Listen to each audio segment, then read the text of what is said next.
As Bengal begins its slow journey on the road to recovery after the violence and the arson and the vandalism and the targeting of Hindus by radical Islamists, some who, according to the Bengal government, came from across the border in Bangladesh, the political conflict in the state has intensified.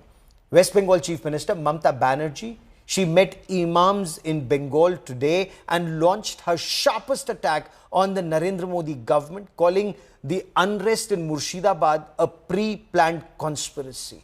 The TMC has in the past blamed not just central forces, but including the border security force, but also certain other elements of engineering the situation by getting people from across the border, carry out riots, target Hindu homes, and then go back across the border. The BJP hit back and hard, saying, how could this happen? Mamata Banerjee is responsible and the Trinamool Congress for the targeting of Hindus in Bengal. So with both sides trading charges and this blame game, the real challenge actually lies in rebuilding the community, because many Hindus are now afraid to return to Murshidabad. Some are hiding in Malda, some others have crossed over into Jharkhand, and this is not the first time that Hindus have left Bengal. Remember, after the assembly election results too, a large number of people had fled, several to Assam. We get you more in this report. A semblance of normalcy has returned to large parts of West Bengal's Murshidabad district, but the scars of recent communal violence are still fresh. Chief Minister Mamata Banerjee on Wednesday addressed a gathering of Muslim clerics in Kolkata. She launched a fierce attack on the central government and the BSF, also pointing fingers at the Congress, even as she called the riots a conspiracy. इसमें बांग्लादेश का हाथ है. अगर हाथ है तो इसको जमींदारी तो सेंट्रल गवर्नमेंट का है कि बीएसएफ बॉर्डर संभालते हैं, हम नहीं संभालते हैं. मोदी जी के আমি রিকোয়েস্ট করব, দয়া করে লোকটাকে কন্ট্রোল করুন. এন্ড মুর্শিদাবাদ জেলা হলেও সিটটা কিন্তু মালদার মধ্যে পড়ে এবং it's a pre planned communal rights. Mamata urged the Muslim community to stay calm and not fall into what she called the BJP's trap. She announced 10 lakh rupees compensation to the families of those killed and promised new homes under the Banglar Bari scheme, along with relief for affected shopkeepers. ফেকটাকে বিজেপির cake করে দেবেন না, ফেকটাকে fake বলে ফেলে দিন, এতে উত্তেজিত হবেন না. মনে রাখবেন, আপনি উত্তেজিত হলে আপনারা হারবেন, আর আপনারা যদি শান্ত থাকেন আপনারা জিতবেন. The BJP mounted its own counter-offensive. Led by leader of opposition Subhendu Adhikari, the BJP MLAs held a rally in Kolkata, holding posters of the violence and dubbing the day Hindu Martyrs' Day. Central agency का investigation और NIA के हालत बहुत खराब है. Central force को cooperation नहीं कर रहा था. और सर आज नेताजी ने सीएम, अरे वो छोड़िए, उसका बात छोड़िए. जो हिंदू धर्म को गंदा धर्म कहता है, सीएम नहीं है, वो खुद गंदा है.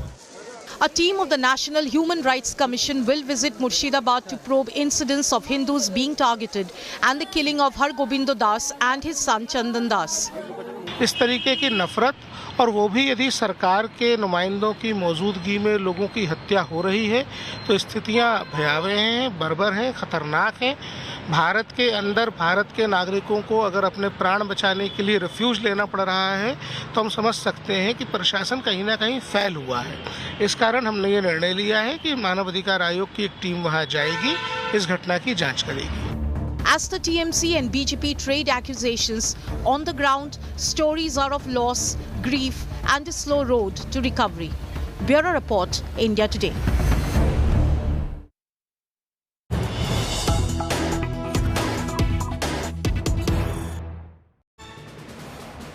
And the Supreme Court is to resume hearing on the Waqf Amendment Act case tomorrow. There are 73 petitions in the Supreme Court challenging the Waqf Amendment Act. The Supreme Court is likely to pass an interim order. That is expected. There were some who sought a stay on the Waqf Amendment Act. Will that come tomorrow? That remains to be seen. The Supreme Court is to pass an interim order on multiple issues, and especially three. Issue number one, should and can Waqf properties be denotified? Issue number two, the role of collector or the district magistrate or the commissioner, is that restricted? Is he a fact-finding body, or will he give a decision? And can and should non-Muslims be part of the Waqf board? I want to quickly cut across to India Today's legal editor Nalini Sharma, joining us with the latest on this big story. Nalini, 73 petitions in court, lot of arguments made. Take us through some of the prominent points and counterpoints that were made and observations of the Supreme Court, Nalini. Well, Gaurav, the viewers should know that the Supreme Court, in fact, was very keen on passing the order today itself. They had identified three main concerns on which several questions were even raised to the central government through Solicitor General Tushar Mehta, who was representing the centre before the Supreme Court three-judge bench. What were these three main concerns that the Supreme Court had regarding the Act? Number one was regarding denotification of these Waqf bodies. Now, according to these acts, that any body that is not officially registered as a Waqf property is going to be denotified once the Act is brought into force. The question that the court had is that any property that has been recognized as a Waqf property by the court, whether it be Waqf by user or Waqf by deed, can that not be denotified, at least for now, till the time the court is hearing the matter? That was the first question that they'd asked the central government. The second question they'd asked the central government was regarding the role of the collector. Now, what is happening according to the Act is that the collector is given the duty of holding an inquiry as to whether a particular property is a Waqf property or a government property.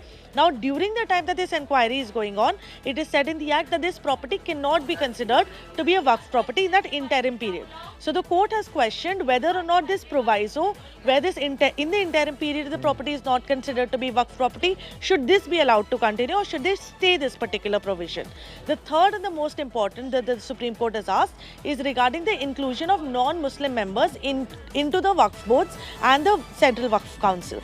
The Supreme Court has said that they should be limited to two, and although the Solicitor General has given his statement on record that it will be limited to two, the court has also said that this should only be ex-officio members and not any of the other members. So on these three aspects, the Solicitor General has sought some time to place his arguments before the Supreme Court tomorrow. He's requested them to not pass the interim order today. That request has been accepted. At 2 p.m. tomorrow, the government will get some time to place their arguments on these aspects, and then the Supreme Court will decide whether there'll be a stay on some aspects of the Act or not, and whether the Act will be allowed to be enforced in its entirety or not. So there were several pertinent points that were raised, let's take this point by point. There was one issue about the court made an observation about a 15th century or a 16th century or a 17th century Waqf property or a place of worship which may not have documents. That remains Waqf property, that remains a place of worship. Did the court make an observation on that? And what happens to a property that has since been declared a protected monument?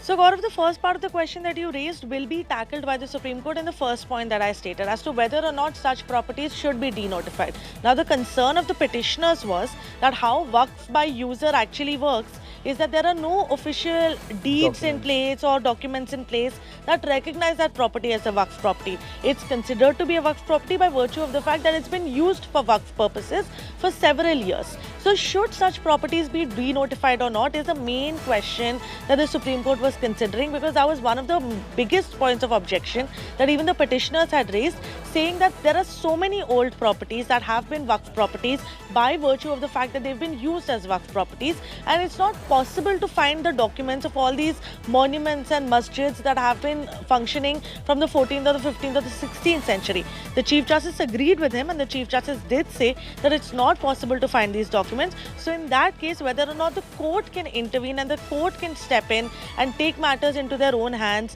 and assure that there is some sort of a balanced interim order that's passed. So neither of the two sides, neither of the two parties feel like it's tilted in their favor, and at the same time the court is also handling the matter so that the hearing can go on and the matter can be decided in its entirety as soon as possible. Keep tracking that story, Nalini. I will come back to you for more. There's more breaking news that's coming in regarding the situation in West Bengal.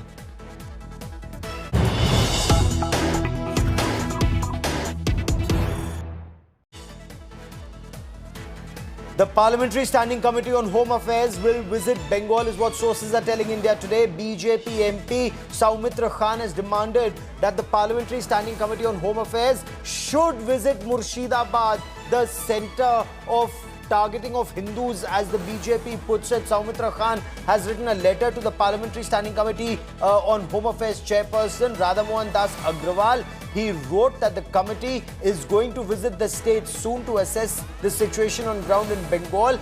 Should they come, and in such a situation, the committee should also send a delegation to Murshidabad so that the reality on ground can be ascertained. He said that the committee should also call the state's Director General of Police and the Superintendent of Police of Murshidabad so that a detailed report can be sought about the investigation that has been carried out so far in this case. Listen in.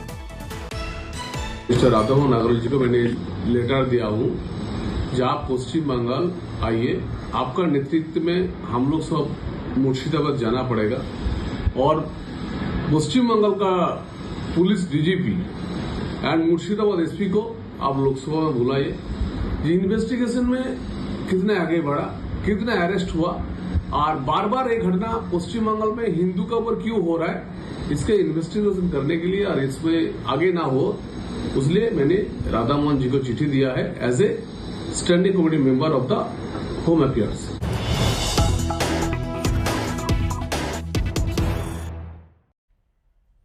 And the Bengal BJP chief Shukanto Majumdar is at the BJP Bengal police headquarters. He's reached the police headquarters to talk to the police about the violence that has taken place and the targeting of Hindus in Bengal. The West Bengal BJP is seeking a meeting with the state DGP. Listen in. By them, the call for riot was given from the loudspeaker of the masjid. If BJP comes into power and this type incident happen, we will ban masjid or any other religion campus which will be used in case of provoking the riots in any area of West Bengal.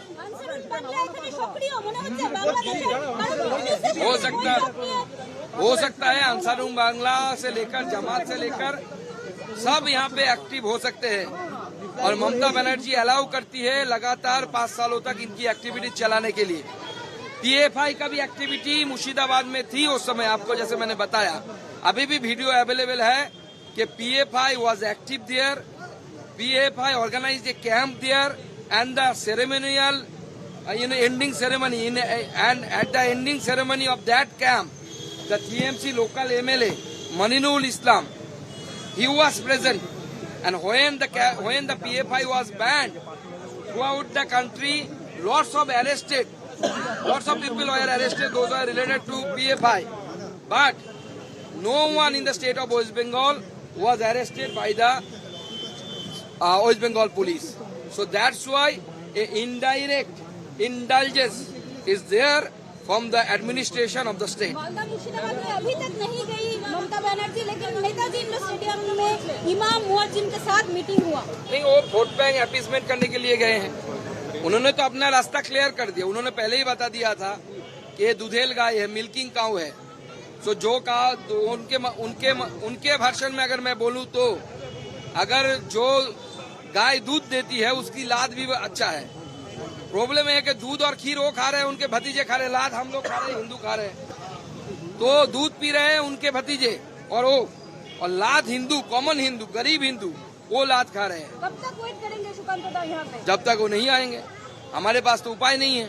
Bengal में तो democracy नहीं है, बंगाल में constitution को मानने वाला नहीं है कोई। इसी को थोड़ा डिटेल्स में बता दीजिए, आज आपका भवानी भवन आने का क्या कारण हुआ? देखिए, आज सुबह 5 बजे लगभग 8 विक्टिम और एक बच्चे मालदा रिफ्यूजी कैंप, जो मालदा में वैष्णव नगर कॉन्स्टिट्यूएंसी असेंबली के अंदर पाललालपुर स्कूल में, पाललालपुर गांव में चल रही थी लास्ट 3 दिनों से। वहां से लोग रवाना होकर कलकत्ता आए हैं। कलकत्ता में बैठकर पूरे पश्चिम बंगाल के लोगों को बताने के लिए कि क्या हुआ था मुर्शिदाबाद में, क्योंकि मुझे लगता है कि अभी भी कलकत्ता के जो इंटेलेक्चुअल पढ़े लिखे लोग हैं उनको पूरा मालूम नहीं कि क्या हुआ था मुर्शिदाबाद में। इसलिए वो लोग आए हैं अपनी आप बीती बताने के लिए। उनके घर लूट लिए गए, उनको मारा पीटा गया, इज्जत लूटने की कोशिश की गई। किसी भी तरीके से वो सेंट्रल फोर्सेस की सहायता से भाग पाए। 2 लोगों को मर्डर कर दिया गया, हरगोविंद दास, चंदन दास, दोनों को मर्डर कर दिया गया। आज इस स्थिति में ये लोग बैठे हुए हैं। हम भी आए हैं कि डीजी के साथ मिलकर ये अपने दुख दर्द सारा कुछ बताएंगे। सीएम तो मिलते नहीं है यहाँ पे, सीएम नहीं मिलेंगे, तो इसलिए हम डीजी के पास ही आए हैं। हम लोग डीजी को अभी तक इन्फॉर्म किया गया, आप लोग यहाँ इन लोगों ने इन्फॉर्म किया। हमने पुलिस के यहाँ पे उपस्थित जितने भी अफसर है, आला अफसर है, सबको हमने इन्फॉर्म किया कि आप डीजी को इन्फॉर्म करिए कि we are here, myself along with Tapas Roy senior.